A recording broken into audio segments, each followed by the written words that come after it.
बच्चों last turn पर हम लोगों ने हैलोजनी ऑर्गेनिक कंपाउंड्स का नॉमेनक्लेचर या नामकरण पढ़ा था IUPAC सिस्टम में। जो कार्बनिक कंपाउंड होते हैं इसमें एल्किल ग्रुप के साथ क्लोरीन, ब्रोमीन, आयोडीन लगे होते हैं, उनका नामकरण या नॉमेनक्लेचर कैसे करते, तो वो हम लोगों ने डिस्कस किया था, पढ़ा था। आज उसी के आगे देखो, इसमें हैलोजनी ऑर्गेनिक कंपाउंड जैसे chlorine, bromine, iodine alkyl group के साथ लगा है, दूसरा अल्कोहल, तीसरा एल्डिहाइड, चौथा कीटोन, पांचवा कार्बोक्सिलिक ग्रुप। ये 5 आपके कोर्स में है। और छठा जो एल्कीन है जिसमें डबल बॉन्ड होते हैं, एल्काइन जिसमें ट्रिपल बॉन्ड होते हैं, ये हम लोग पहले पढ़ चुके हैं, एल्कीन और एल्काइन। तो ये 5 पढ़ने हैं। तो 5 में एक हैलोजन जिसमें लगा होता है वो पढ़ चुके थे। उसी के बाद एल्कोहल वाला पढ़ते हैं। एल्कोहल जिसमें लगा होता है एल्कोहल, एल्कोहल का फंक्शनल ग्रुप क्या होता है? OH।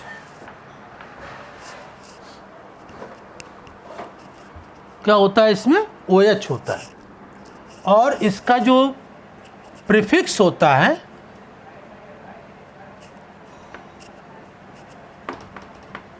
प्रीफिक्स जो रूट वर्ड या मूल शब्द के पहले लगता है वो होता है हाइड्रोक्सी।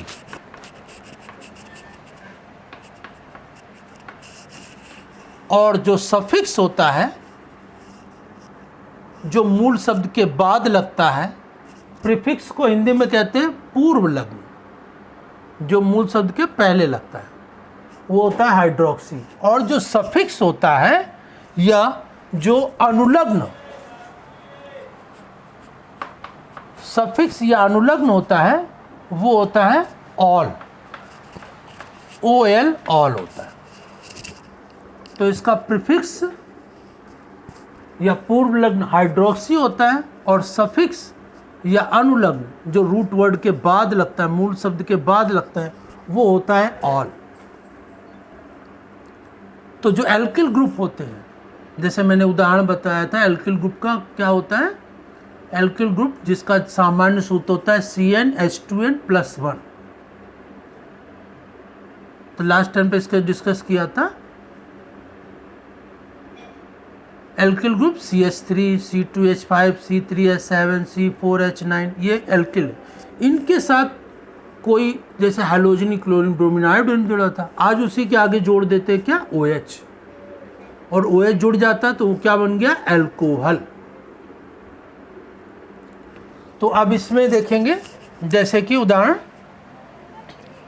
CH3OH, C2H5OH, ये भी एल्कोहल है। सब एल्किल ग्रुप ये लगते जा रहे हैं। एल्किल ग्रुप क्या है? CH3, C2H5, C3H7, ये एल्किल ग्रुप है, इसी में OH लग गया। C4H9 OH, C5H11 OH। ठीक है ना? तो ये क्या है? एल्किल ग्रुप, और इसी के संग ये OH लग गया, ये बन गया एल्कोहल। अब इसका जो नामकरण करते हैं तो नामकरण में कार्बन की संख्या जितनी होती है, जैसे एक कार्बन है तो मेथ, ये मूल शब्द है। 2 कार्बन है, एथ, तो ये मूल शब्द है, रूट वर्ड है। 3 कार्बन है तो प्रोप, ये मूल शब्द है, रूट वर्ड है।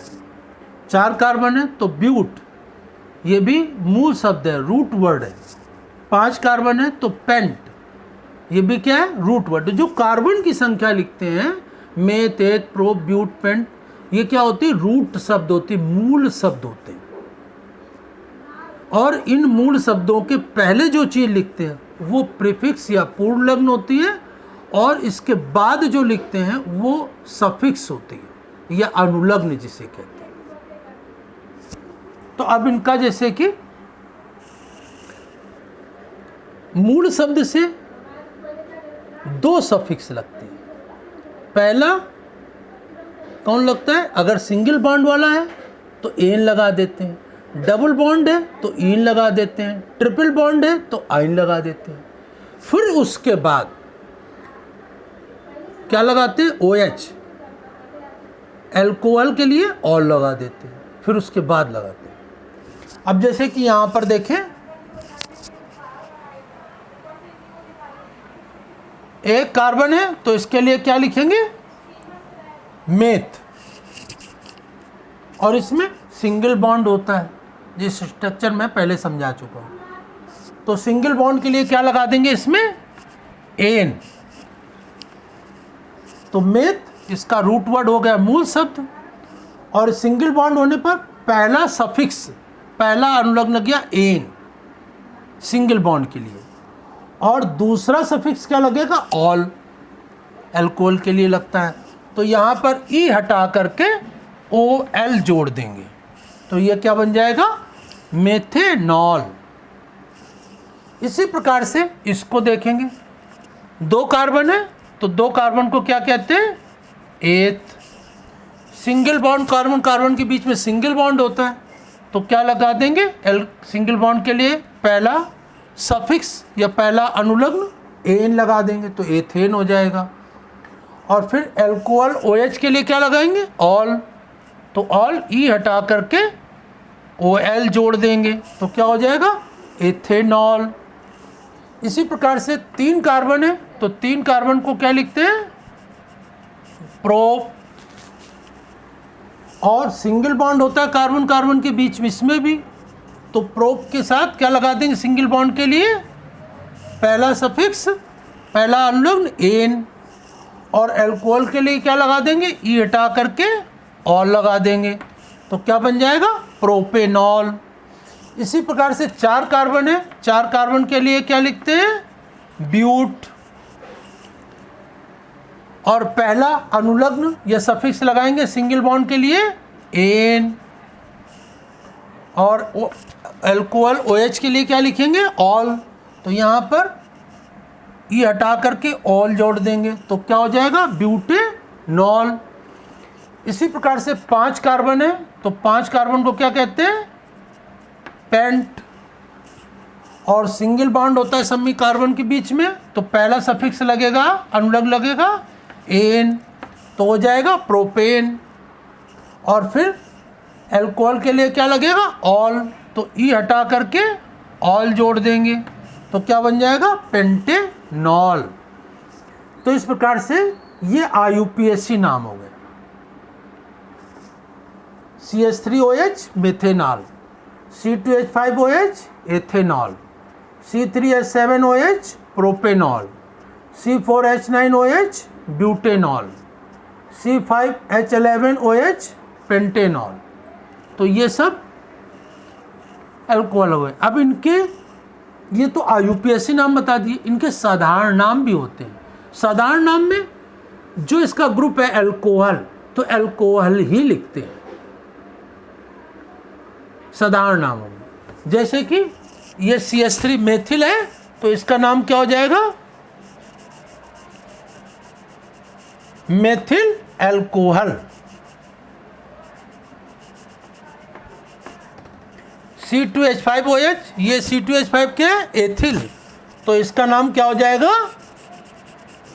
Ethyl alcohol. C3H7OH, तो ये CH3H7 क्या है? प्रोपिल। और OH अल्कोहल, तो ये क्या हो जाएगा? Propyl alcohol. C4H9OH क्या होता है? C4H9 ब्यूटिल, तो इसका नाम क्या हो जाएगा?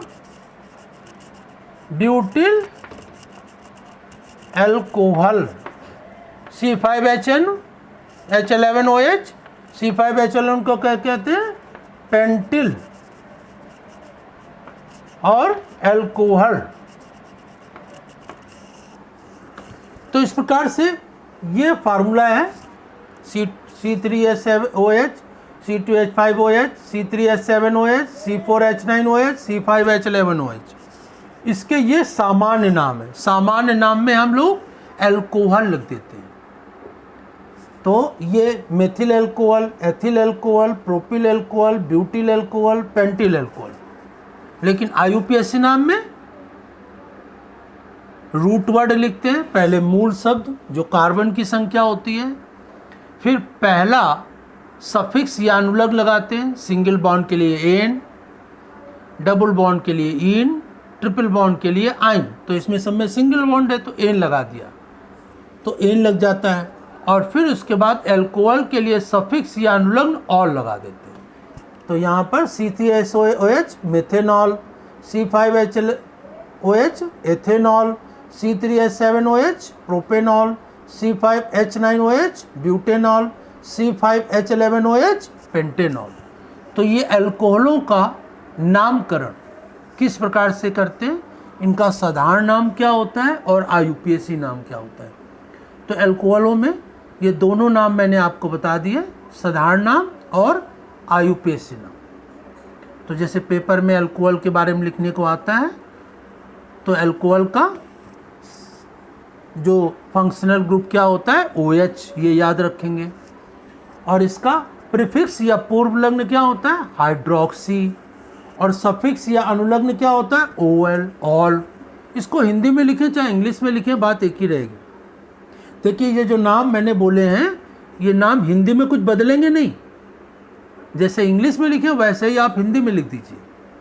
और ये नाम भी जैसे हिंदी में इंग्लिश में लिखें वैसे हिंदी में लिख दीजिए। इनका हिंदी में नाम कोई प्रोनाउंसिएशन इसका बदलेगा नहीं, ऐसा है वैसे ही रहेगा। एक बात और यहाँ पर बतानी होगी कि यहाँ पर ये सफिक्स लगाया गया, प्रीफिक्स या हाइड्रोक्सी ये जो है पूर्व लग्न ये नहीं लगाया गया। जब किसी कार्बनिक यौगिक में दो या दो से अधिक क्रियात्मक समूह आ जाते हैं, तब हम एक क्रियात्मक समूह का सफिक्स लगा देते हैं और एक का प्रीफिक्स लगा देते हैं। मतलब एक को अनुलग्न के रूप में लिखते हैं और एक को पूर्वलग्न लिख देते हैं। हाँ, मतलब कि ये रूट वर्ड है पेंट, तो एक को प्रीफिक्स पूर्वलग्न के रूप में लिख देंगे और एक को अनुलग्न के रूप में लिखेंगे, तब ऐसा हो जाता है। लेकिन जब क्रियात्मक समूह फंक्शनल ग्रुप एक से अधिक हो और पूर्वलग्न जब प्रीफिक्स भी एक से ज़्यादा हो जाए, तो उनको अल्फ़ाबेटिकली सेट करते हैं। अल्फ़ाबेटिकली मतलब जैसे ए पहले आता तो ए वाले को पहले रखेंगे, बी बाद में आता तो बी वाले को रखेंगे, सी उसके बाद में आता तो सी वाले को रखेंगे। तो इसी प्रकार से ये क्रम से अरेंज करते हैं। तो इस प्रकार से आज हम लोगों ने सीखा कि जो अल्कोहल होते हैं उनका सामान्य नाम कैसे लिखते हैं और IUPAC नाम कैसे लिखते हैं। और इसके बाद नेक्स्ट टर्न पर हम लोग पढ़ेंगे कि जो नेक्स्ट फंक्शनल ग्रुप हैं उनका नामकरण कैसे किया जाता है, और इसको अपनी फेयर कॉपी में नोट करेंगे। नेक्स्ट टर्न पर नेक्स्ट फंक्शनल ग्रुप को डिस्कस करेंगे।